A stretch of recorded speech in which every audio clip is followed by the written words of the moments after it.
Welcome to the Real News Network. I'm Paul Jay in Baltimore. Now joining us from Amherst, Massachusetts is Jame Boyce. He's the director of the Program on Development, Peace Building, and the Environment at the Perry Institute. He's also professor of economics at Amherst. Thanks very much for joining us, James.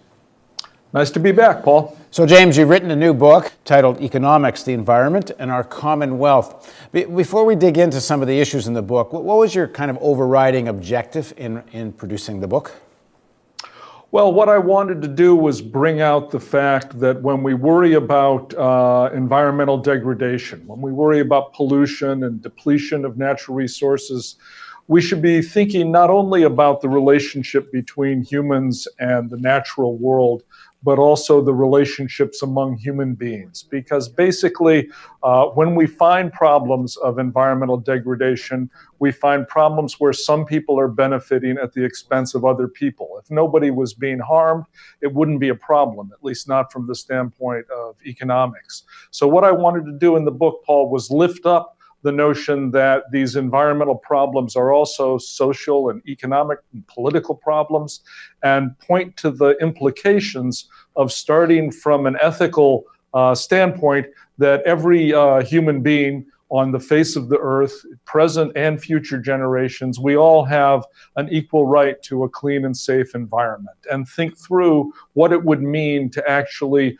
organize our environmental policies around that fundamental principle. So the thing is that, if I get it correctly, we're to a large extent here, the reason there's such environmental degradation and the reason there's such, I guess, opposition to dealing with issues like climate change, but it also includes the issue of toxic poisoning of our environment, is that there's interest there. There's people that make money out of it, and that ethical concerns or the issue of human rights is not very paramount to those people.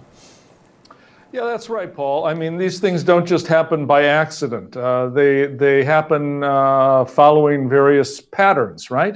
And we have to ask, whenever we see a problem of environmental degradation, who benefits from the activities that are causing the problem? If nobody benefited, it wouldn't be happening.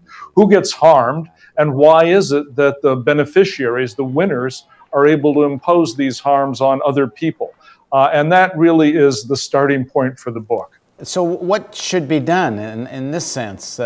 It seems that, I guess there's short-term and long-term. And there has been some victory, you could say, reforms in mitigating some environmental degradation. But are we facing issues that are so profound, so deep, that in fact there needs to be a bigger social transformation before they can be dealt with? Well, I think we need to build on the victories we've achieved in the past, which are not inconsequential or minor, and move forward. But it's clear that we do need some big changes down the road. We've still got big problems to address.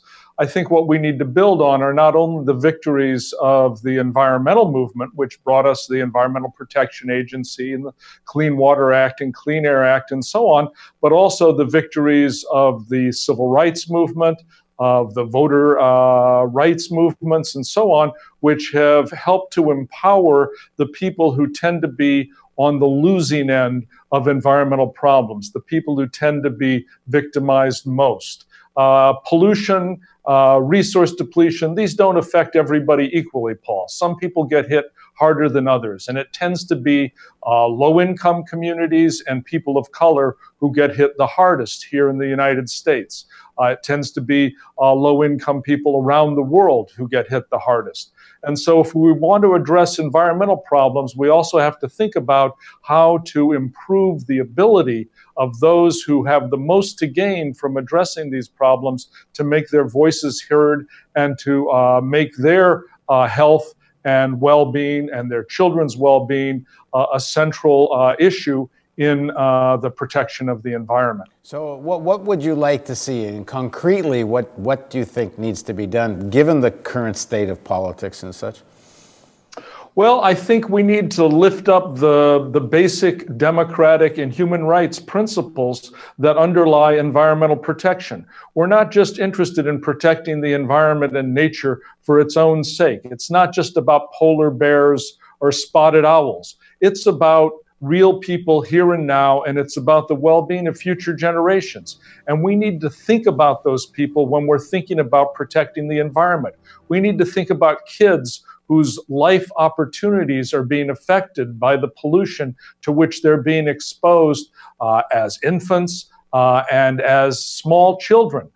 Air pollution, water pollution, these are human issues, human rights issues, and we need to be thinking about that and thinking about our commitment as a society to making sure that every child has an opportunity to live to their full potential and to have a productive and healthy and happy life. And I think if we broaden out our concerns with the environment to include our concerns with people, we can broaden the constituencies for doing something about the really serious environmental problems that we face today. Because I'm in Baltimore, and in places, some of the very poor areas of East Baltimore, West Baltimore, it's very hard for people to relate to, for example, climate change, which seems rather abstract.